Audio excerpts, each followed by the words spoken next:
for and in some better wanted so assembly asefem rahusam ye papa ebusian for abatan for yamma yeni enkoyemba ho na some better wanted so ne say ade akwala o 13 years old owo Amasaman akwala we ne mame esuma na papa so onko je ade embre no na akwala ne koye akwala na mbabiom na bra ebusian for ehu akwala ne chi no na yade ayeyi akwala ne katirama edi efiri ho na bra some ne beto mountain so say ene munhwemu etie san papa ye friend Peter Kwabena Osafo bo amane ache Angel Amani Boni Van Brown eche say eye na anu ya kwasi ade ya eneja won sesuo mu so mbekwa asori na omo ya so mbekwa asori na papa ne se da bi we ye ntimi fa ye pumpan enkwa asori ntima ye mpe bibi eni na bra papa ya nkasa owura Osafo ekowura mu kase wa wonu aduane kitchen wa wonu aduane na ene wo friend ba eye mensa so ma ne se kan ho atumirika na fe dan na chi wa maame no wa chire ho na kwana kope bibibra na memfa nka de meye ne ho akola ikoye wo beba ne papa nso hwehwe no wano aduane na wie ama chese ne ba ne mai no fi ase so hwehwe ne ba no omma chinye wanhu ne ba no aya na akola no na aya na adwen se wo mpese obekwa asori papa ekura aduare akwotena sondem akwa asori na ba apon no nsia mpa mu onkote ayesi akola bi na ewu eda mayira mpotemu no se nefi Amasaman abokọ mayira de ekwanse kakra wo mo ba ne sen onkonkohwa ye okodu wa posifo enegina wo adan a ne ba eye justice mensen na sebi nipa bonfo bi ekunu asan ye twa ne tekre makora de afiri so eno se me beya me suma ne se onfa dan ya chi hwa ankomra no eno ni sa rehusemi na Van Brown ekodu wo no woni owura Peter Kwabena Safo wono eya kwala justice mensa papa edi nkomo ma yentie nkomo bo a ekoso ni bi emra tisi yakun akwala bi eda meti ha me ne kwala no ye esi ye aduane abi na yiwia na yakọ asore enti ono ana eboaboa me amesoma na ma ne kototo eni emaba ti ewi bibia no na meso won prapase na mimi boje ni mo se de be ntem na me oye prapase na ode kogu bolem ti de me masimitira se amen bon ti minim ya eko ti me aduane na be yen mahwehwe na mi hunu na meso ebia na okochinti ye didie ya twen abo 12 o my nti abo tere no na my wife so ana tie de ache nti ye nkokoko ne na mfofo na wa around no ye ni se bisase ye bi hunu na o mi chinchin ye sira ye hu te nyumire bo be sese no ne sese ana tie de ebi ni mfa ye nkwa chire kakra nti bi fa si na ye nyina ye koye nti ye de efa odi anka wo police post bi wa ye ho na ye koye report no ema police fo no nti ye churo anu asem na emba na ko ba bi ni ba se o ma tesi ye kun akola bi eda tiki bi wase ha eda ho nti police fo abefa edeko na ye ko ho ti kogo bi se bisa na mpase o mo so bi beto akola chotwele no osikotoku mu a o mo apamo ano Pokwasi police station ti ekoye na police ni no ibisa na so picture no wa onfanchire no yi picture no edi chire to edi chire na mpa atade na sha kwala no American na ye no Angel FM eya sam 70 take nua na asan lies ano ene ye na hye kotokuom chechera no mo ya akakosa akakwaya modai ma na mo suma no sa mo agba no hopo se ebokum bi ama azimo mnsu bi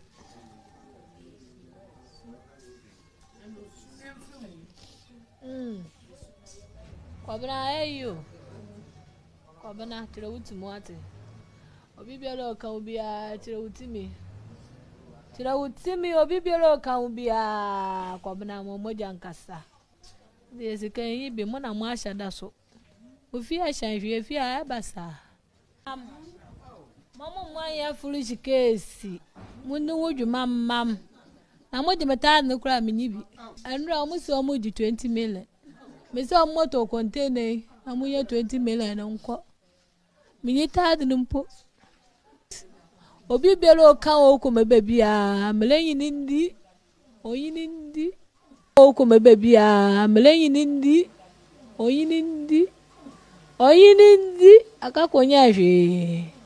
Me be nya hwe. Ozi onyi na obeye soja. Nti omo ye ai kali ade ya makopa miaman na omo shako. Ma mi o sha me be hu fe. Kama. Ada na moya misa. Moya kakosa, akakwaya modai.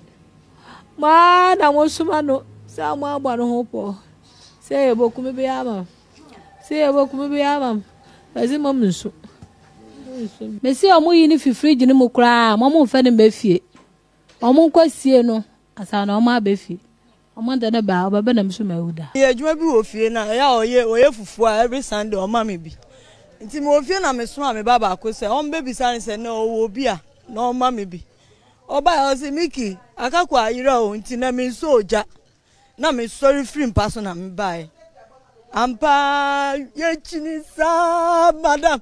Baby anu wa yanko we ya. Ye ura be every fie bia mu ye ura ye. Isu mu nyina ne nam tie ko na mami bi se omaku akola bi wo akoto na twene take na no o she top green mi trash mi ti top green pyramid for mister ye hu ba bia fa ya asem fa ye ko Amasaman police station mu so mu hu case bia ene e ba ye ko di ankan ho nti Amasaman fo mu na free poko ase no mu so makofa bibisa Tomorrow enim ni so na ye de ba ye na police force ye penny ba me dey ansini meeting na me say me so mu pese yakoma to agako ni o agako squat ari wa ye go ba besi ye ko franka ko ba ma na besi ni ama enu ani na ye digina ha ne hu de ya akako a hu za akako na dawe mi hu picture no police ni phone so madam ya twetwa ni party sen na ma akako hu za akako ni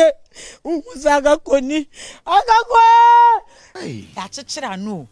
ene ye de obi ba no akwakoto we yi na to na twene saa ene tipa wo matu ka ne ko nyakukuduro pa nyakukuduro to ofie sakwala ne papa no aduane. Yeah, fellow Ghanaians, your friend Tiflos Anan, the doubting Thomas. Me wo eni jesem sunku bi e de brewo. Di obi apene daachi bia no eno hu adwuma ena oye. Se opese wo YouTube daachi anase wo social media handles no daachi eye perfect dia then eye baby back. Ozitech oho ena betumi aboa ama wetumi advance. Na me catch you say Ozitech ombeboa ama wo social media handles ni na akoso they will boost it for you. Eye Facebook ombeboost ama Twitter ombeboost ama TikTok ombeboost ama Instagram ombeboost ama na de wo mu kra ne say YouTube no hwe eba no subscribers ombeboost ama eba no followers ombeboost ama eba no watch hours and also boost ama yes a drop baby ona newo na so obi san subscriber a sign add up we na opede kaya moto manaze de na me catch us mpe so making money ewo social media handles no say for YouTube or social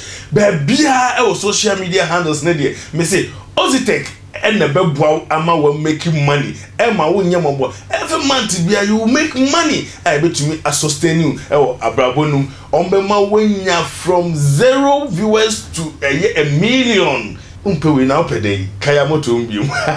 se wo pe Ozitech echira kwan a enye rira kwan kra ma me fa number no ntuda se de be ya betuna from na wo pese wo kosua anase wo pese wo boost to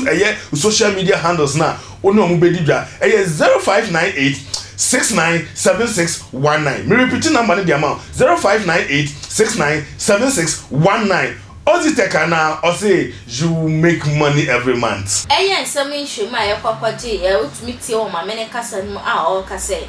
Ade ono ankasa ne ba no osuma no anopa ne so onje ade wo bi ho embre no. Na abra osuma akwala no kra yini nyama egu ho o ba besi. Afi wa hwe nim se ne ba ne beba ne ba ne mba wa chi mantem ho nyina ebisa akwala na se a ne sa anka akwala no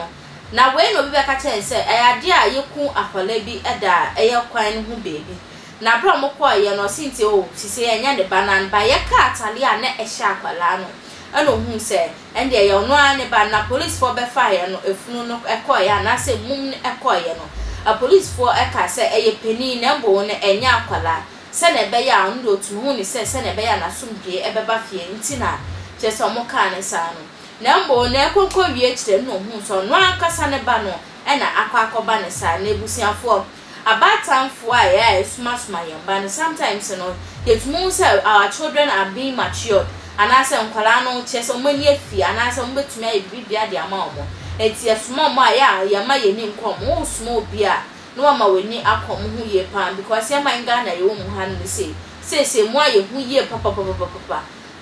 last month sa bepim this month early this month na yamba ekuakum but me no wo kase fiti ende ya ko be se na me se ya ko nyina no se ye beto nkwala mban wa mo na ende de se ye ku akwala enti mpanifo no moma mani enkom nkwala no ho se na be ye betumi edi aboaye kaise social media handles ni nyina no attention tv to baba on mo de aso be like wa share no wa comment e we videos ni nyina eso ade wo share ma bonti abam samra ne from ohema echa